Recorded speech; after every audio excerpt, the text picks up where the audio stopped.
Hello and welcome to the Mortal Realms. This Warhammer Age of Sigmar introductory set is everything you need to start your journey into one of the amazing and exciting worlds of Warhammer. Don't be worried if this is your first time. I'll show you how to build your models, set up a painting area and teach you the basics on how to get them from grey plastic to gloriously painted miniatures, ready for battle. So let's start by building our models together. In this set you get a lot of models. And it might be overwhelming, but don't worry. I'll walk through all the steps. Building miniatures is therapeutic and rewarding, and is a big part of the Warhammer hobby. These models are what we call easy to build. They push off the sprue frame, push together, and require no glue or tools at all. So let's get what we need on our table.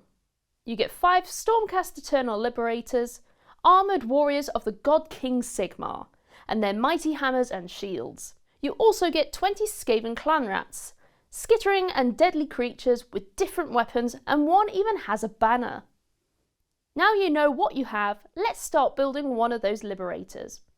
Looking at the handbook, there is a how to build section that has steps for each model in the set. As you can see, there are numbers associated with each piece on the sprue frame. These are the parts that we need to build this first model. Now we have found part 1, you can see there is a small arrow on this piece of the sprue. If we gently push our thumb against that, the plastic will come loose from that connection point. Then we can carefully remove the piece from the rest of the sprue with a small amount of force. There you go, and now we can do the rest for the other pieces. Just click and gently push away from the sprue. With our 4 pieces ready, we can look back at the construction guide for this first Liberator to put it together. It's super important to follow the instructions, so all the pieces fit in order. By looking at this first box, we have to push part 1, the back, and part 2, the hammer arm, together. There are pegs that will pop into these holes, so they stay together as we build. Then we can do the same with part 3, the front, and part 4, the head. Then we should be at the stage where we can see both these halves with blue areas. The blue indicates there is a small step to complete before moving on. This is why it's super important to read the whole guide for the model before popping the pieces together. And now we can pop those 2 parts together, then add part 5 and 6 for the other arm and shield in the same way. Now the Liberator is ready to pop on its base. This Liberator fits on a 40mm round base. These bases have holes that the pegs of the foot can go into, so align both feet to stand on the base and then you can easily pop it on.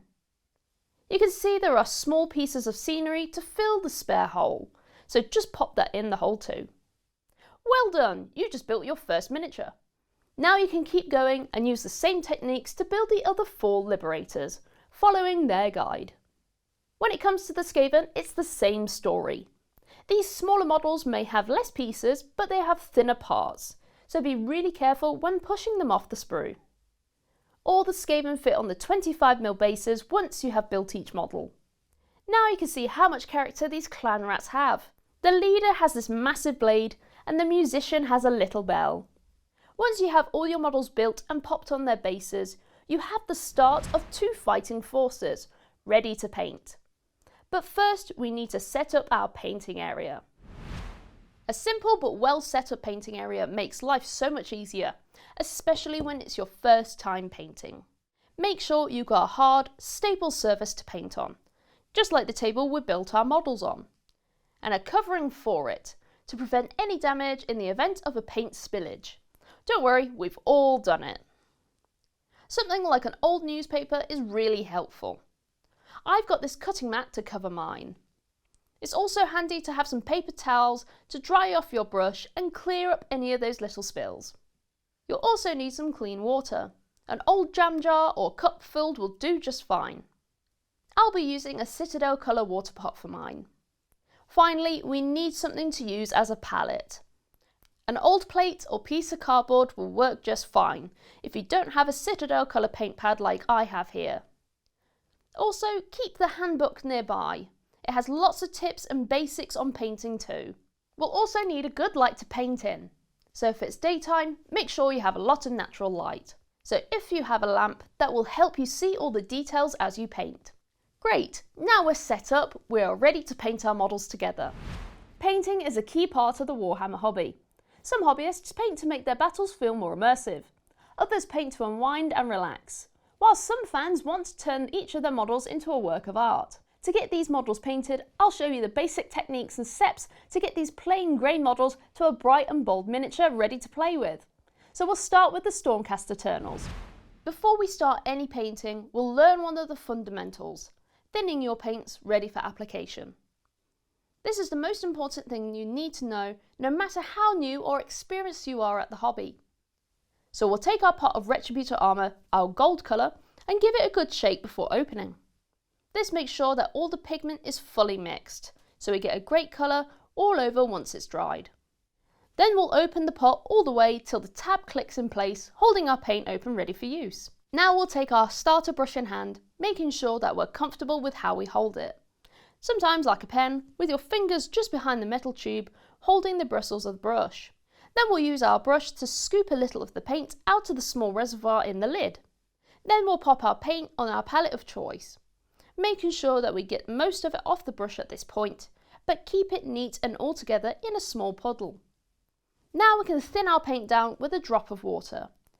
Just dip the tip of the brush in the water pot, then mix it into the paint on the palette.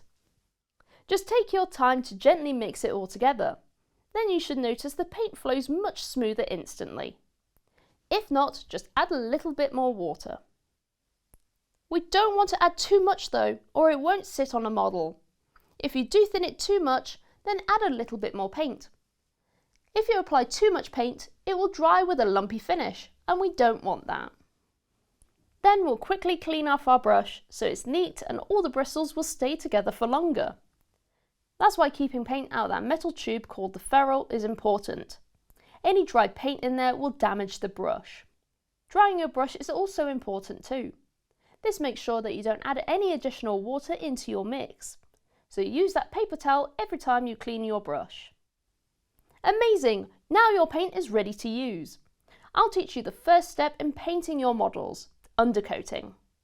Your models need to be undercoated completely in one colour of paint before you can do any painting.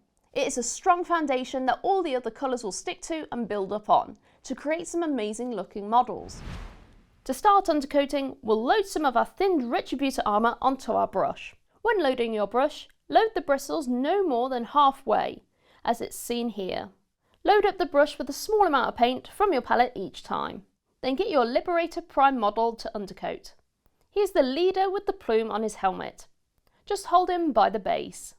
Comfortable with painting, with your elbows or wrists on the table, so you are stable when painting and you won't slip around. You can always move the model around too, getting into all the small gaps and under the shield. We'll apply one coat to the model fully, getting more thinned Retributor Armour from the palette when you start to run out. The first coat we'll apply will look patchy, and that's totally fine. We don't want to overload and lose any of those details on the model. Just go around the whole model, making sure that you get every section covered with paint. You may find that it's easier to start in the middle of the body and work outwards, or start from top to bottom. It's really up to you how you apply your undercoat. Now we have our first patchy coat applied, we need to leave it to dry, and cleaning off your brush between coats. This can take up to 10 minutes, so why not get a drink and have a read about what the Stormcast Eternals are on page 21. Now that first coat is dried, we can get some more thin paint on our brush and apply a second coat. You may notice this time around the paint is sticking to the model much better, filling in those patchy gaps, and now the gold is looking a lot shinier. Then we can leave it to dry again and repeat the process one more time. These 3 thin coats of paint will give us a solid, smooth and shiny undercoat for our Liberator. Now you can repeat this undercoating technique for the rest of your Stormcast Eternals. You can either do this one model at a time or do a couple in a group. I'll be painting 3 of them in this guide. Some people find this is quicker and some prefer not to. It's really up to you. Now you've learned undercoating, let's move on to learning about base coating and adding more colours. Base coating is very similar to undercoating, but you're adding a colour on top of an undercoat to add colour and show details. The first colour we'll be using for this is Lead Belcher, a great silver colour for our Liberators. For this step, we'll thin down our paint in the same way as the Retributor Armour for undercoating, as it's perfect for base coating too. Shake the pot and click it open, pop the paint on the palette and thin with water. With this colour, we'll focus on the scale mail skirt, painting the front and back. We'll also paint the hammer head and spiked metal shaft connecting the hammer to the haft. With base coating, you'll need 2 coats to cover the undercoat with a solid finish. So apply the first coat to all the details, then allow time for it to dry. Then you can apply the second coat to get that shiny silver colour. Don't worry if you make a bit of a mess on the other areas right now. We'll all make a mess when painting, it's a part of the process. By having that undercoat applied, we have given this colour a great foundation to stick to, allowing our colours to be smooth and solid. So it's really worth the time to paint. You may have noticed that the paints we are using so far are called base on the pot.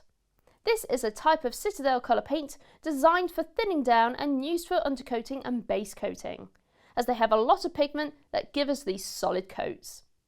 A good habit to learn after using metallic paints is changing your paint water, so it's nice and clean. This makes sure that any paints you'll thin down next won't have these shiny bits mixed into them. We also advise this after using dark colours or any paints that are very vibrant. Now you have your lead belcher on and dry, we can apply another colour, just in the same way. Now we can add Kantor Blue to our Liberators, thin down on our palette. We'll use this colour for both shoulder pads, trying to avoid the gold trim on the top and the icons in the middle. You can use the tip of the brush to lightly get around those details. Then we'll also use this to paint the front of the shield, also avoiding the trim and icons. But don't worry, we can tidy up in a moment. We just want to make sure that we get those coats on with drying time between each one, creating a solid dark blue. Now we have a few colours down, we can tidy up any mistakes. You can tidy up at any time.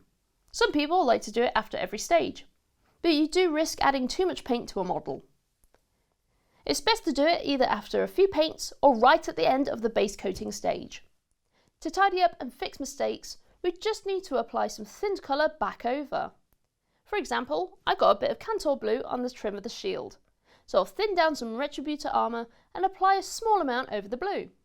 It might only need 1 coat, but colours that are darker or much brighter may need a second coat. I'll tidy up the rest later once we're all done. Now our blue is dried and our mistakes corrected, you can see our mighty Liberators are coming to life.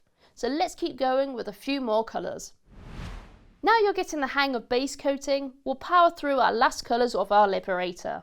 Our next colour is Khorne Red, and for this we'll be using it on the Liberator Prime's helmet plume, the hammer handle, the dagger hilt, and any little gems found on the hammer head or shield fronts. These are very small details, so use the tip of the brush and we can tidy up any little smudges once dried. Remember to take your time. Painting is fun, and you will want to make sure that everything is as perfect as it can be, so not rushing your work will lead to better results. Amazing work! We've almost got our models done, so let's keep going. This next colour only covers a few details, but it's still super important. Rakarth Flesh is a light base coat colour that we'll be using for the scroll on the Liberator Prime's shield. As this is a lighter colour of paint, you may even find that you need 3 coats to cover the gold undercoat. And this is totally fine. Just make sure that they are smooth and fully dry before you apply the next coat. We'll also use this for any parchment and rocks found on the models. There is also one that has a skull on the base. If you want any help to see where these details could be, you can check out the gallery images on page 16 for the Stormcast Eternals. And now we can paint the last base coat on our Liberators. We'll be using Steel Legion Drab for the dagger scabbard and the belt around the back of the model.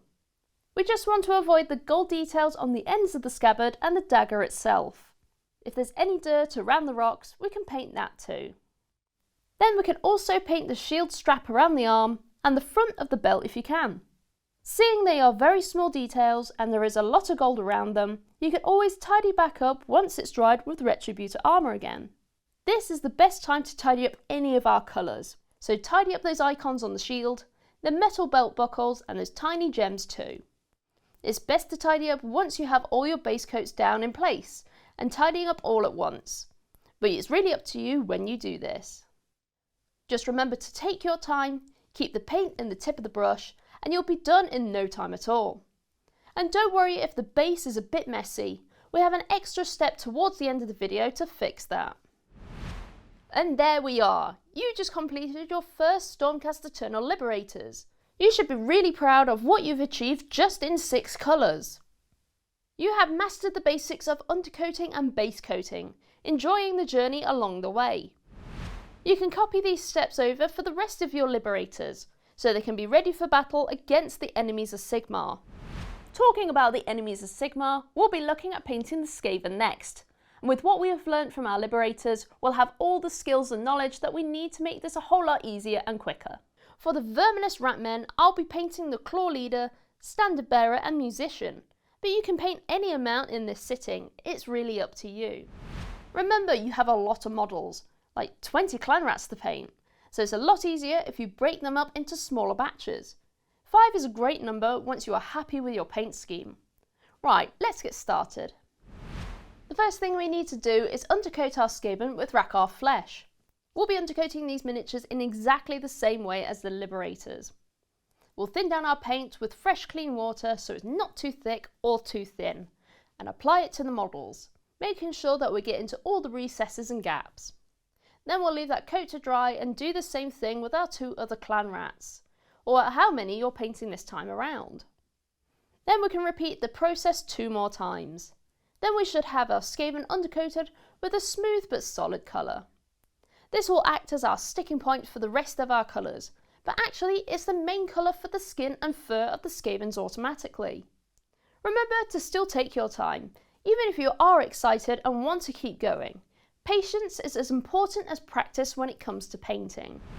Take a break if needed. It's good to refresh yourself, even when you're just getting a drink or looking at what the Skaven are on page 27. Now our furry fiends are undercoated, we can start adding base coats. Seeing that we have done a lot of base coats on our Liberators already, this will be much easier now and you'll blast through this whole step in no time. We'll use Khorne Red for a few different details, such as the cloth they wear, the banner held by the Standard Bearer, and any little tongues poking out open mouths. You can see there is a gallery of Clanrats on page 19 if you need to see where these colours go on each rat. As this paint is going over a lighter colour, you might find that the first coat dries slightly pink rather than red. That is totally fine. By the time you apply a second coat, that dark red tone will be there and much more solid. Right, now that our red is down, we'll change our paint water quickly and move on to our next colour. Next we'll move on to Steel Legion Drab. We'll use this on any wood found on the Skaven. This could be shields, weapon hafts and the banner pole. We'll also use this for any leather belts, pouches and straps. Just take your time as these are very small details. So if you slip and make a mistake, just wait for it to dry and then cover with Khorne Red now or when you have applied all your base coats. A few of the Clanrats have small rocks or branches they are standing on or leaping off, so we'll paint those too with this colour. Here's some I did earlier out of my set. Don't worry if you get some on the base. We'll be tidying them up later. Now we have most of our colours down, we'll focus on the metals now with Lead Belcher. We'll use this for any weapons, the musician's bell and the icon on the banner. We'll also use this for any chainmail under the cloth and the edges of the shields and any armour as well. Not every Clanrat has the same amount of detail, so check the gallery out on page 19 to see what you need to paint or tidy up. Now we have a nice solid silver that is all but one paint done, and this next colour is only on the Claw Leader. That last detail is the Stormcast helmet the Claw Leader is standing on, and for this we'll use a couple of coats of Retributor Armour. Even though this detail is only small and on one Skaven model, it really tells a story of a battle that has been fought right now in the Age of Sigmar.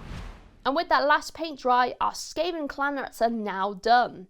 Repeat the steps that we just completed on the rest of your Skaven and you'll have a whole horde of verminous ratmen ready to fight the mighty warriors of Sigmar. But there is one small step we can add that will really make our models look like they are fighting on the same battlefield. and also tidies up any mess on those bases. Even if you have multiple colours on that base, we can cover those little smudges and brush marks with a couple of neat coats of Steel Legion Drab. We'll go around all the model's feet and any of the details such as the banner pole end and rocks. Just be careful of the other details by taking your time when you apply this colour. We want to hide mistakes, not make more, but you can always tidy up any stray marks here or there. We want to avoid getting any of this colour on the sides of the base also, as we want to keep that in a black colour. But if you do get any on there, either wipe it off while it's still wet with a bit of damp paper towel, or if it's dried on from earlier, just paint the edges of the base too. It's really up to you. Just be careful and hold the model itself if you're doing so. I'm keeping mine clean and black though. And there we are! The mighty Stormcast Eternals and the sneaky and stabby Skaven, both ready to fight over the mortal realms. Get the gaming mat out and roll those dice.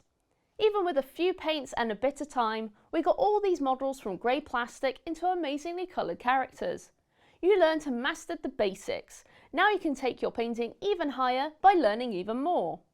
To find out where your journey goes next, citadelcolour.com can show you the many paths you can go. We have a great playlist of painting essentials and lots of painting guides on the Warhammer YouTube channel. Or maybe you'd like to learn in person at one of our many Warhammer stores with amazing staff.